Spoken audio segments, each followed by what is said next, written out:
موقع پر ہمیں آپ کو مل کر ایک نظم و ضبط کا عملی مظاہرہ کرنا ہے۔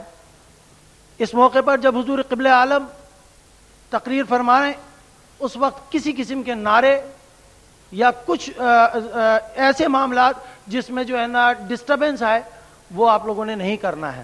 نعرے موقع مناسبت سے اسٹیج پر لگیں گے، اسٹیج سے لگیں گے، لہذا آپ ان کا جواب ہی دیں۔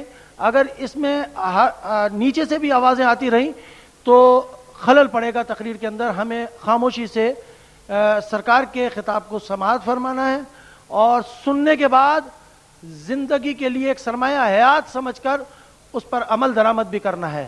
اب میں ادباً اور مؤدباً حضور قبلہ عالم سے درخواست کروں گا کہ حضور قبلہ عالم ان اپنے دیوانوں اور پروانوں کو اپنے نوری الفاظ سے نوازیں۔ وما علینا الا البلاغ المبین۔ اعوذ باللہ من الشیطان الرجیم، بسم اللہ الرحمن الرحیم۔ عزیز ساتھیو، السلام علیکم۔ جیسا کہ آپ کو معلوم ہے کہ عرصہ 20 سال سے انجمن کے پلیٹ فارم پر اولیاء اذان کی تعلیم کا پرچار کیا جا رہا ہے۔ اس تعلیم سے آج لاکھوں حضرات جن کا تعلق مختلف قوموں، مختلف فرقوں، حتیٰ کہ مختلف مذہبوں سے ہے، اس رسی میں منسلک ہو گئے ہیں جس کے لیے ارشاد باری ہے کہ اللہ کی رسی کو مضبوطی سے تھام لو۔ یہ رسی والے مختلف مذاہب کے باوجود ایک دوسرے کو بھائی بھائی سمجھنا شروع ہو گئے ہیں، بلکہ آج اس محفل میں بھی کئی غیر مسلم حضرات موجود ہیں۔ بعض لوگ اعتراض کرتے ہیں، اس فکرے پہ اعتراض کرتے ہیں کہ اللہ کی پہچان اور رسائی کے لیے روحانیت سیکھو، خواہ تمہارا تعلق کسی بھی مذہب سے ہو۔ کہتے ہیں کہ اسلام کے بغیر روحانیت کیسے سیکھی جا سکتی ہے؟ در حقیقت روحانیت کا تعلق مذہب سے نہیں بلکہ روح کی طاقت کو اجاگر کرنا ہے۔ کچھ لوگ چاند، سورج، حتیٰ کہ شمع کی روشنی کو اپنے اندر جذب کر کے کئی قسم کی صلاحیت پیدا کر لیتے ہیں، جیسا کہ ٹیلی پیتھی، ہپناٹزم یا مسمرزم وغیرہ، لیکن اس کا تعلق صرف مخلوق سے ہی ہوتا ہے، اس کے ذریعے رب تک نہیں پہنچ سکتے۔ اور کچھ لوگ اللہ کے نام کی روشنی اپنی جسموں میں جذب کرتے ہیں، دل کی دھڑکنوں کے ساتھ اللہ اللہ ملاتے ہیں، پھر اللہ اللہ کا نور خون سے سرایت کرتا ہوا روح تک پہنچ جاتا ہے۔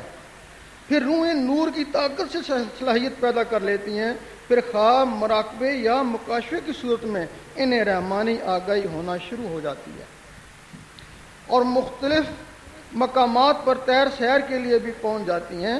پھر وہ مقام شنید سے نکل کر مقام دید میں چلی جاتی ہیں۔ پھر وہ دیکھ لیتی ہیں کہ کون سا نبی ہے جس کے آگے سب نبی ولی جھکے ہوئے ہیں، پھر وہ بھی اس کے آگے جا کر جھک جاتی ہیں۔ فرعون یا اس کے درباریوں نے موسیٰ علیہ السلام کو نہ پہچانا، لیکن جادو کی صلاحیت رکھنے والے ہی موسیٰ علیہ السلام کو پہچان کر ان کے اوپر ایمان لے آئے تھے۔ بہت سے لوگ کہتے ہیں کہ گور شاہی نے نبوت کا اعلان کر دیا، بلکہ اسی بنا پر ٹنڈوادن پولیس نے ایک مولوی کی درخواست پر 295 کا چالان دہشت گردی کی علاقت میں پیش کیا ہوا ہے، جبکہ ان کے پاس تحریراً یا تقریراً کوئی بھی ثبوت نہیں۔ کچھ اخبار والوں نے یہ شیطانی کری تھی، جس کے بعد انہی اخبار نے تردید بھی شائع کر دی تھی۔ جو لوگ بلا تحقیق یا دانستہ کسی پر کفر کا غلط بہتان لگاتے ہیں وہ خود کفر کے زمرے میں آ جاتے ہیں۔ کافر بے ایمان کو بولتے ہیں، غیبت، بہتان، حرص و حسد اور بخل وغیرہ سے ان کے بھی ایمان خارج ہو جاتے ہیں۔ زندگی میں کی ہوئی نیکیاں چھن جاتی ہیں جس کی انہیں بھی خبر نہیں ہوتی، اور آخر میں سب نیکیاں برباد کر کے شیطان کی طرح لعنتی ہو جاتے ہیں۔ ایک واقعہ ہے، باجید بستامی کو پتہ چلا ہے کہ ایک عالم ان کی برائی کر رہا ہے۔ آپ نے اس کا کچھ وظیفہ مقرر کر دیا، وہ وظیفہ بھی لیتا رہا اور آپ کی برائی بھی کرتا رہا۔ ایک دن اس کی بیوی نے کہا کہ نمک حرامی نہ کر، یا ان کی برائی چھوڑ یا وظیفہ چھوڑ۔ اس دن کے بعد اس نے باجید رحمۃ اللہ کی تعریف کرنا شروع کر دی۔ جب آپ کو پتہ چلا کہ اب وہ تعریف کر رہا ہے تو آپ نے وظیفہ بند کر دیا۔ پھر وہ عالم باجید کے دربار میں حاضر ہوا کہ جب میں آپ کی برائی کرتا تھا اس وقت آپ مجھے وظیفہ دیتے تھے، لیکن جب تعریف کرنا شروع کی تو آپ نے وظیفہ بند کر دیا۔ آپ نے فرمایا اس وقت تو میرا مزدور تھا، تیری ناحق برائی سے میرے گناہ جلتے ہیں، اس کی جگہ تیری نیکیاں آ جاتی، میں اس کی عوض تجھے معاوضہ دیتا، اب تجھے کس چیز کا معاوضہ دوں؟ بہت سے لوگ کہتے ہیں کہ گور شاہی نے امام مہدی کا اعلان کر دیا ہے، بلکہ پچھلے دنوں ریگز انٹرنیشنل لندن کی طرف سے بھی جنگ لندن میں مہدی کا اعلان ہوا۔